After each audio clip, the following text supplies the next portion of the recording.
Princess Anne had 217 royal engagements in 1 year.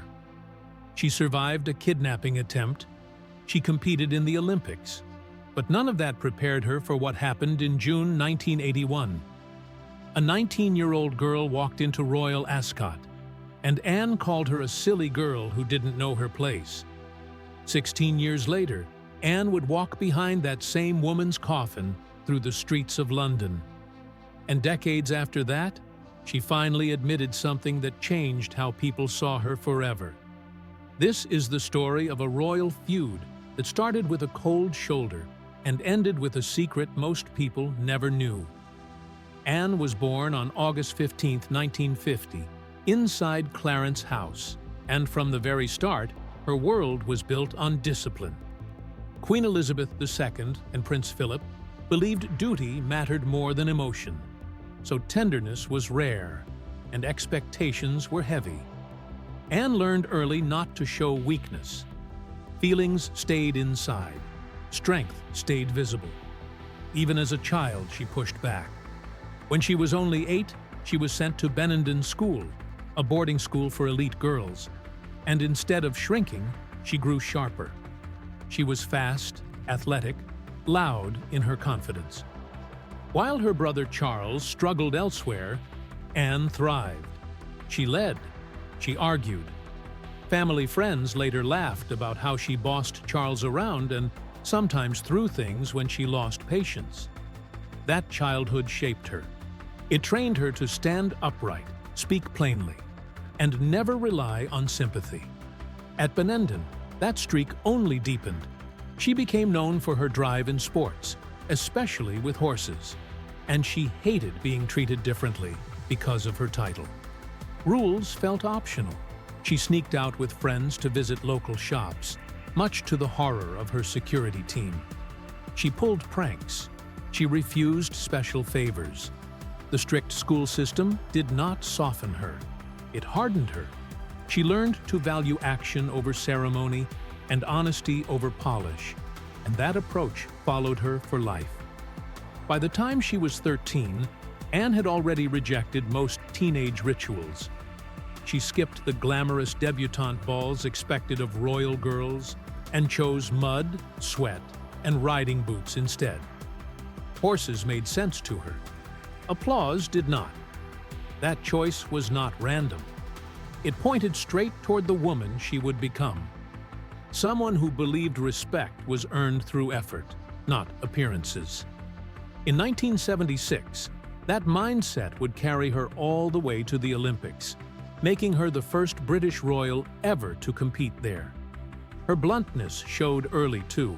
During a family trip to Scotland in 1963, she complained out loud about the bloody wind. The press gasped. Royals were not meant to talk like that. Anne did not care.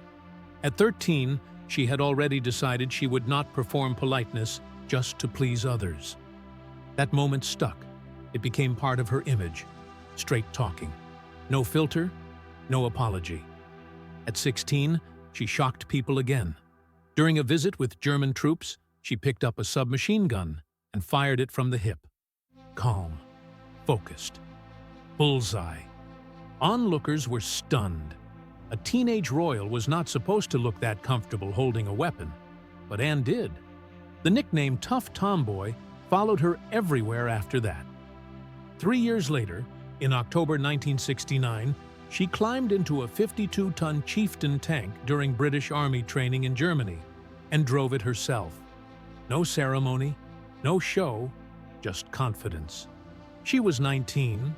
She also happened to be the only royal with a heavy goods vehicle license at the time. Soldiers respected her for it. That image stuck, too. Armored, direct, unafraid. Around the same time, horses became her escape and her proving ground. In 1968, at 18, she entered the badminton horse trials, one of the toughest events in the world. She rode a horse named Doublet and trained relentlessly under Alison Oliver. Riding gave her freedom from royal pressure. Her father once called royal life bloody hard work, and Anne took that seriously. By 1971, she was not just competing, she was winning. That year, she claimed individual gold at the European Eventing Championships at Burghley. Just 2 months earlier, she had battled a serious ovarian cyst. She recovered anyway. On the final day, she delivered a flawless performance in front of 20,000 people. She was 21 when she became the first royal ever named BBC Sports Personality of the Year. It was not about glamour, it was about grit. In November 1973, Anne married Captain Mark Phillips at Westminster Abbey. The ceremony reflected her personality. Simple, quiet, only 300 guests, no excess, no fantasy. Over time, the marriage strained under the weight of her schedule. She often carried more than 200 engagements a year. Duty always came first. They divorced in 1992 after 19 years together, leaving behind 2 children, Peter and Zara. Long before that, danger had already tested her nerve. On March 20th, 1974, a gunman ambushed her car and shot 4 people while demanding a $2 million ransom. As he ordered her out of the vehicle, Anne refused. Not bloody likely. She escaped while shots rang out. That night changed her. It reinforced her belief that royals were meant to endure, not collapse. That mindset later clashed sharply with Diana's openness about pain. Anne's charity work followed the same pattern. As president of Save the Children from 1970 onward, she went where others avoided. In 1980, she traveled to war-torn Lebanon and was photographed holding orphans while bombs fell nearby. No spectacle, no drama, just presence. She believed service meant showing up, even when it was uncomfortable. In 1987, she was given the title Princess Royal, a rare lifelong honor. Yet when it came to her own children, she refused to give them HRH titles. Peter and Zara would grow up as normal as possible. That choice shocked many, but it made sense for her. Independence mattered more than privilege. Her private life exploded into public view in 1989 when love letters between her and naval officer Timothy Lawrence were stolen and leaked. Anne said nothing. No interviews, no tears. She separated from Phillips that year, divorced in 1992, and remarried later the same year. She became the first child of a British monarch to remarry after divorce. Again, she moved forward without apology. Even later in life, the edge never faded. She was fined for speeding in 2001 after driving 93 miles per hour in a 70 zone, adding to an earlier driving ban in 1990. Rules bent around her, not the other way around. Diana's story unfolded very differently. Diana Frances Spencer was born on July 1, 1961, at Park House on the Sandringham estate. Her childhood was close to royalty, but emotionally unstable. Her parents' marriage collapsed when she was 9, and the custody battles left deep scars. By 12, Diana was struggling with bulimia, using food as comfort and control. Unlike Anne, Diana wore her pain openly. School was hard for Diana. She failed exams, left early, and drifted until she found work as a kindergarten assistant in London. She wanted independence, normal life. But in 1977, she met Prince Charles. He was 29, she was 16. The romance moved fast. By 1980, she was engaged, already aware of his bond with Camilla. Doubt crept in early. After the engagement in February 1981, Diana's bulimia worsened. A comment about her weight sent her spiraling. She lost inches rapidly. Her wedding dress had to be altered again and again. The illness followed her for nearly a decade. After William's birth in 1982, she suffered severe postpartum depression, hidden behind smiles during the 1983 Australia tour. She cried in private and broke protocol just to see her baby. The tension between Anne and Diana simmered quietly until it broke open. When Harry was christened in 1984, Anne was excluded as a godparent. She was deeply offended. That moment froze their relationship for years. Anne saw Diana as emotional and fragile. Diana saw Anne as cold and unyielding. Long before the world heard the word Camillagate, there was a tangled set of relationships winding around four people. Camilla and Andrew Parker Bowles had been drifting in and out of each other's lives since 1965, dating, splitting, and reuniting. While they were still not fully settled, Andrew began seeing Princess Anne, Charles's sister, in the early 1970s. The relationship with Anne cut into Camilla deeply, and royal writers later said that hurt played a part in what followed. By 1973, Camilla married Andrew. Their son Tom arrived in 1974, and their daughter Laura followed in 1978. At the same time, Camilla's early affair with Charles in the early 1970s grew partly out of anger and revenge. She knew Andrew was with Anne, so she reached for her own thrill and her own power. It stopped being just one romance. It became a chain of emotional debts and quiet payback. Four names, each connected to the others, began to form a kind of royal knot that would never fully unwind. Even after marriages were in place, the story did not settle. In the 1980s, Camilla and Charles resumed their affair while both were still married, Charles to Diana and Camilla to Andrew. For a while, the relationship stayed in shadows, whispered about but not proven. That changed in 1992 when Andrew Morton's book about Diana revealed that she blamed Camilla for wrecking her marriage and called her the marriage wrecker. The public suddenly had a villain's name to latch onto, and the press circled around it. Then, in 1993, a private phone call from 1989 was leaked and printed in full. People woke up to headlines about a future king imagining himself as Camilla's tampon. The recording shocked the country, not only for its intimacy, but for its absurdity. Newspapers mocked them, radio shows joked about them, and strangers felt free to send Camilla hate mail or even throw bread rolls at her in supermarkets. Charles tried to repair his image the next year, in 1994, by admitting his adultery in a television interview and saying his marriage had already broken down. But the confession did little to soften the damage. For many, the tape and that one bizarre fantasy became the symbol of everything that had gone wrong. That uneasy relationship with the past ran back to a single sharp moment in 1971. After Charles returned from naval duty, and after the tangle with Andrew and Anne, Camilla and Charles spoke again at a polo match. Andrew was still involved with Princess Anne, and Camilla felt the sting of that. In that mood, she joked to Charles that her great-grandmother had been the mistress of his great-great-grandfather, King Edward VII, so they had something in common. It sounded light, almost playful, but underneath it held a kind of pointed ambition and resentment. With that line, she reminded him that mistresses had always existed inside his world, and that she knew exactly what role she was stepping into. It was the start of a relationship that would haunt the palace for decades. While Camilla and Charles were twisting through their own saga, another woman was heading toward the gates of the royal world with her own heavy history. Sarah Ferguson was born on October 15, 1959, in London.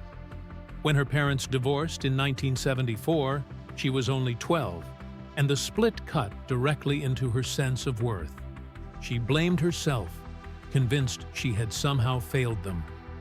The pain followed her into boarding school, where she turned to food for comfort. She ate to feel better, then felt ashamed and tried to force the weight off again. She later described it as a cycle that lasted for decades. She would binge, then punish herself, always fighting the same battle in front of mirrors and scales. The eating disorder became not just a private struggle, but the lens through which she saw herself. A constant reminder that she felt unlovable, and not enough. Her path into the royal family did not begin with fireworks. In 1977, she met Prince Andrew through friends when she was 18, but nothing serious happened at first. Life moved on. She dated a stockbroker named Kim Smith Bingham. Then, in 1985, she crossed paths with Andrew again at a party. This time the timing, the mood, and the people around them aligned. Diana encouraged the match, seeing in Sarah someone who could join her in breaking some of the stiffness around the palace. The courtship moved quickly. Andrew proposed on his 26th birthday, February 19, 1986, and their engagement was announced on March 17 that same year. He chose a ring with a Burmese ruby surrounded by 10 diamonds, matching the bright red of her hair. Suddenly, Sarah went from a woman working in public relations to a full-blown royal story, photographed everywhere, laughing openly with Andrew at events like Royal Ascot. The press embellished it as a fairy tale, but inside, the same insecure girl from school was still trying to hold herself together. On July 23, 1986, at Westminster Abbey, Sarah married Prince Andrew and became the Duchess of York. The wedding was a grand display, with television cameras sweeping over the crowds and commentators praising her dress and his uniform.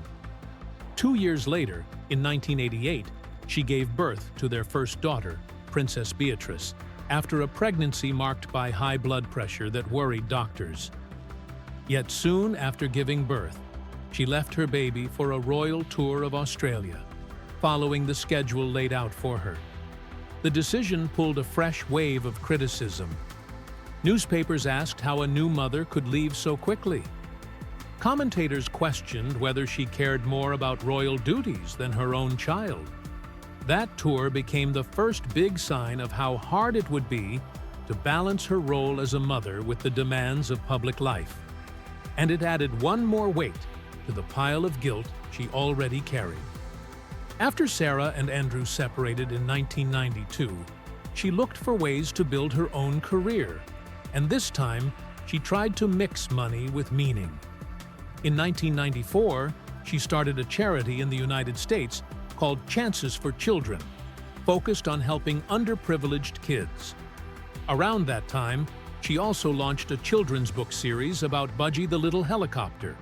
The books turned into a successful franchise and brought in serious money, with some reports putting her earnings around $4 million across the late 1990s and early 2000s. The story was turned into an animated show, and royalties poured in. Critics said she was cashing in on her past royal status. She answered that much of what she made went straight into charity work. Once again, praise and suspicion walked beside each other, just as they often did in royal circles. Then came another blow. In 1995, as she moved between New York and London, her Gerard diamond suite, a necklace and bracelet worth around $382,000, vanished from her luggage at JFK Airport. A baggage handler later admitted he found the pieces and knew at once that they were valuable. These were not just jewels. They had been a gift from the Queen, a symbol of royal favor and trust. Losing them in such a casual, chaotic way was humiliating. The press reported every detail, mocking her carelessness and adding the theft to a growing list of missteps.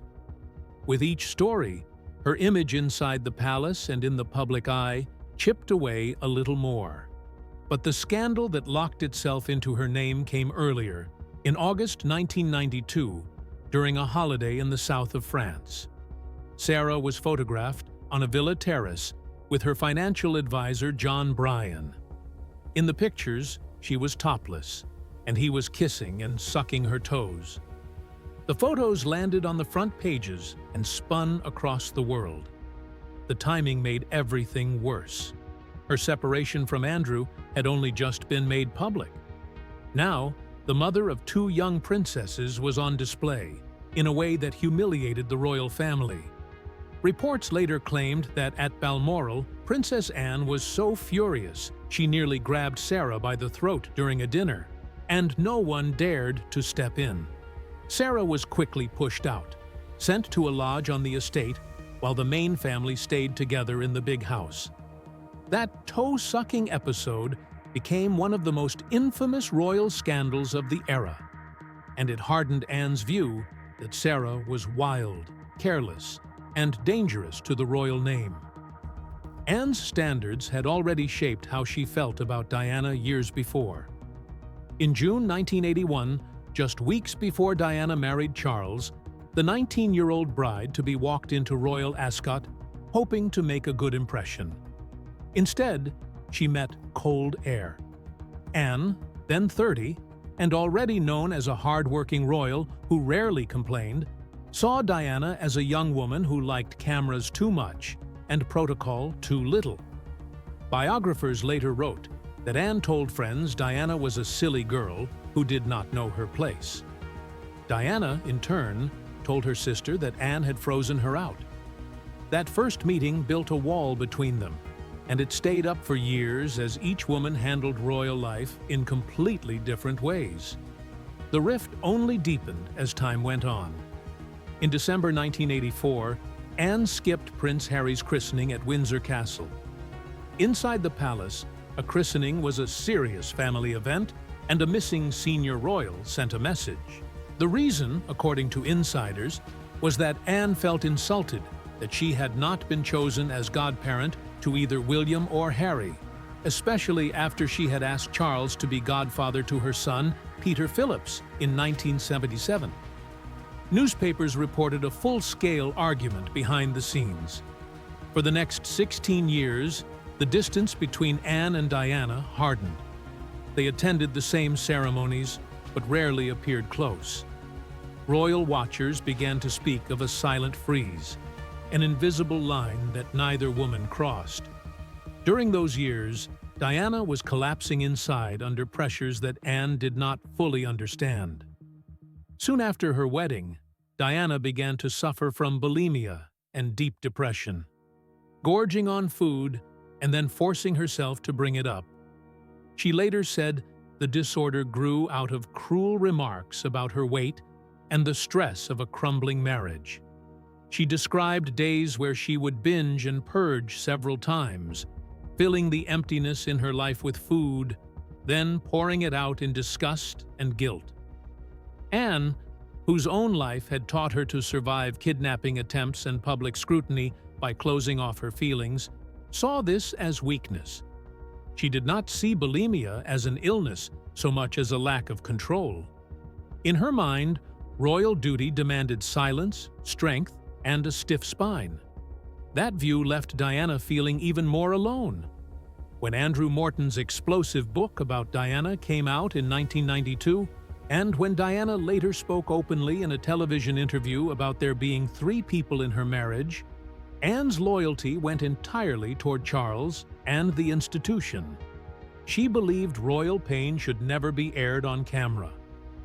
Diana's choice to talk about Charles's affair with Camilla and her own suffering felt to Anne like a betrayal of the family and the crown. To Anne, the problem was not only adultery, but the decision to go public. The more Diana spoke, the tighter Anne's jaw set, and the deeper the divide between them grew. Their differences showed in smaller, painful moments, too. In one story, told by palace insiders, Diana, desperate and shaken after an incident on the stairs, hid in Anne's office and waited. When Anne walked in, Diana pleaded for advice about her failing marriage and her breakdowns. Anne listened, then cut the conversation short with a blunt line. "I do not do emotions." For Diana, who was begging for understanding, those words felt like a door slammed in her face. For Anne, they were simply a statement of how she had survived her own life. That brief office scene captured the gap between them more sharply than any newspaper headline ever could. Anne's own history with love and betrayal also fed into how she judged others. In the early 1970s, she had a serious romance with Andrew Parker Bowles, the same officer who later married Camilla. The relationship mattered to her, and when Andrew went back to Camilla, it hurt. That pain only sharpened when Camilla began an affair with Charles, drawing the same man who was Anne's brother into the same emotional mess. For Anne, it felt as if one woman had disrupted her life twice, first in private love, and then in the public downfall of the heir's marriage. When Charles admitted his adultery with Camilla on television on November 29, 1994, Anne was already stretched thin by years of charity work and more than 200 organizations depending on her.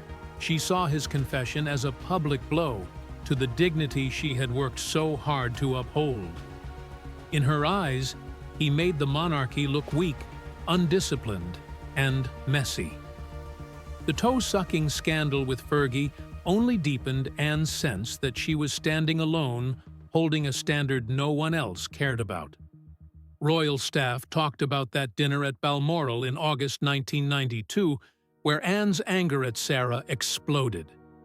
To Anne, the photographs from France were not only shameful, but also careless in a time when the family already faced criticism.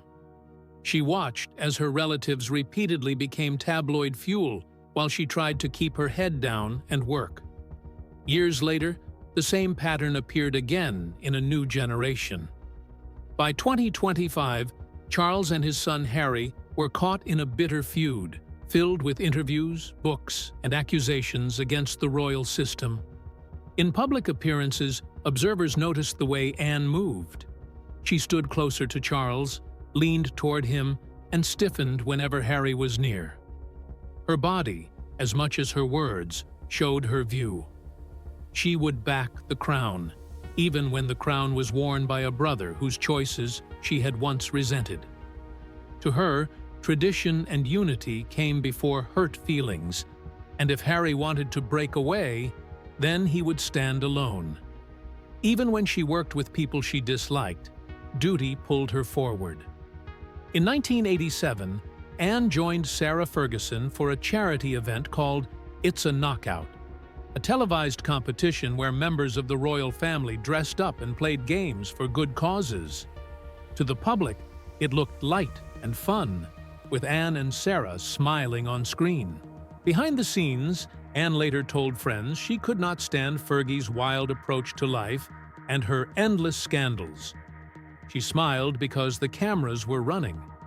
Inside, she seethed, worrying that every misstep would splash onto the monarchy she was trying to protect.